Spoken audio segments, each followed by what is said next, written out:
Hello বন্ধুরা, মৈনাক চলে এলাম নতুন একটা ভিডিওতে। আজকে এই ভিডিওতে রিভিউ করব প্রজাপতি 2 এর সেকেন্ড সং।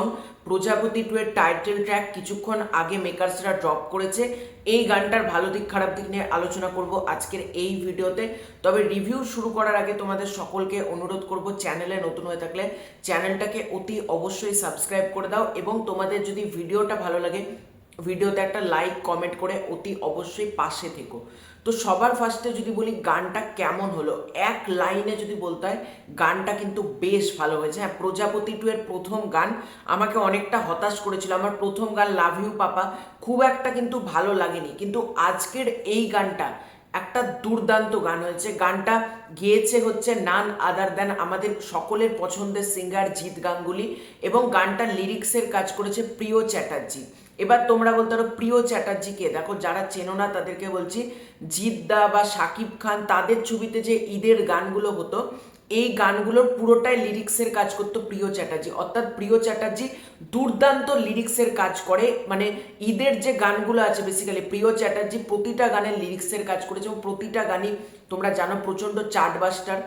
তো এই গানটাকে নিয়ে যদি কথা বলি কেমন হলো, দেখো দেবদা প্রথমে একটা ছোট ঝলক একবার আপলোড করছিল, বসলেই বিয়ার ফুল রে প্রজাপতি গায়ে বসলে, এই যে এই হুক লাইন সহ দেবদা ছোট ছোট করে মাঝে মধ্যে আপলোড দিচ্ছিল তার ফেসবুক পেজে। তখনই আমি বলেছিলাম এই গানটা কিন্তু একটা ভালো গান হতে পারে, এবং এক কথায় বলতে গেলে এই গানটা ভালো লাগছে। এই গানে ভিজুয়ালাইজেশন যেভাবে স্টার্ট হচ্ছে, প্রথমে লন্ডনকে দিয়ে শুরু হচ্ছে, লন্ডনের বিভিন্ন মনুমেন্ট দিয়ে স্টার্ট হচ্ছে, দেখানো হচ্ছে স্থাপত্য, তারপর ঘুরছে ক্যামেরা, এবং যেটা সব থেকে ভালো লাগছে এই গানের ভিজুয়াল প্রচণ্ড ভালো। মানে কোনো জায়গা থেকে মনে হচ্ছে না এটা একটা ফ্যামিলি ড্রামা আমরা দেখছি, এত সুন্দর ভিজুয়াল।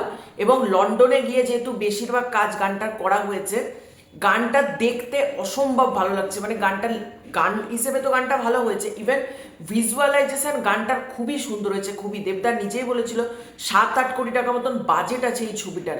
মানে বুঝতেই পারছো ভিজুয়ালাইজেশন কতটা ভালো হয়েছে গানটার। ইভেন দেবদা এবং মিঠুন চক্রবর্তী এবং জ্যোতির্ময়ী কুণ্ডু, এই তিনজনকে একসাথে ভালো লাগছে। এবং মিঠুন চক্রবর্তী স্পেশালি কিছু ডান্স স্টেপ আমাদেরকে দেখানো হয়েছে যেটা সত্যি ভালো লাগছে। এবং মিঠুন চক্রবর্তীকে দিয়ে ওই সানগ্লাস পরে আসছে, কোথাও গিয়ে একটা ফাটা কেস্টোর মতনও কিন্তু ভাইবস দিচ্ছে, ওই চশমা পড়ছে, চশমাটা খুলছে। দেবদার যতটা এটার স্ক্রিনে দেবদার প্রশংসা করতে হবে, একইভাবে প্রশংসা কিন্তু মিঠুন চক্রবর্তীরও করতে হবে। মিঠুন চক্রবর্তীকে কিন্তু ভালো লাগছে এই গানটাতে। অনেস্টলি স্পিকিং মিঠুন চক্রবর্তী কিছু কিছু জায়গাতে মনে হচ্ছে একাই স্ক্রিন কাঁপিয়ে দিচ্ছে, যেরকম চোখ মারছে, তারপর আসছে, জ্যোতির্ময়ীকে ডাকছে, ওই যে পার্টিকুলার সিনগুলো ভালো লাগছে। তারপর একটা মাছ খাওয়ার সিন আছে, দেখবে মিঠুন চক্রবর্তী মাছটা খেতে পারছে না, ভাঙতে পারছে না, কারণ সে হচ্ছে বাঙালি।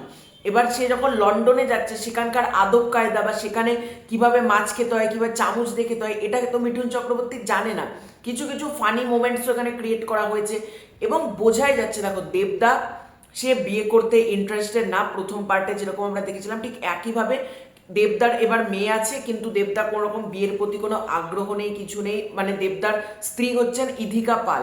এবার ইধিকা পাল খুব সম্ভবত দেবদাকে ছেড়ে চলে গিয়েছে, না তো দেবদার হয়তো মারা গিয়েছে, এরকম কোনো অ্যাঙ্গেল থাকতে পারে। এবার দেবদার বিয়ে করতে চাইছে না, এবার মিঠুন চক্রবর্তী চাইছে জ্যোতির্ময়ী কুণ্ডু এবং এদিকে তোমার দেবদার সাথে একটা বিয়ে দেওয়ার জন্য। এই নিয়ে পুরো গানটার বেসিক্যালি করা হয়েছে, এবং গানটার লিরিক্স ওয়াইজ বলো বা জিৎ গাঙ্গুলির সুরে গানটা অসম্ভব ভালো লাগছে। জিৎ গাঙ্গুলির গলাতে এত ভালো লাগছে।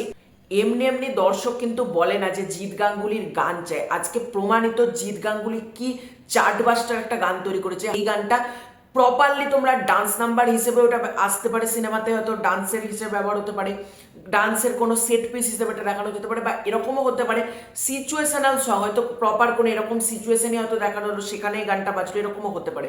কারণ অনেক ক্ষেত্রে সিনেমার ক্ষেত্রে আর ইউটিউব ভিডিওর মধ্যে কিন্তু একটা পার্থক্য থাকে। সেই ওয়াইজই বলছি, হয়তো এমন কিছু স্টেপ আছে, এমন কিছু হুক স্টেপ আছে হয়তো সিনেমাতে আরো বেশি আমরা দেখতে পাবো, দেখা যাক কি হয়। তো প্রজাপতি 2 আসছে, বড়দিনে একটা রেকর্ড ক্রিয়েট করবে। তো এটাই ছিল আজকের ভিডিও। চ্যানেলে নতুন হয়ে থাকলে চ্যানেলটাকে সাবস্ক্রাইব করে দিও। খুব শীঘ্রই দেখা হচ্ছে নতুন কোনো ভিডিওতে, ততক্ষণের জন্য বাই বাই।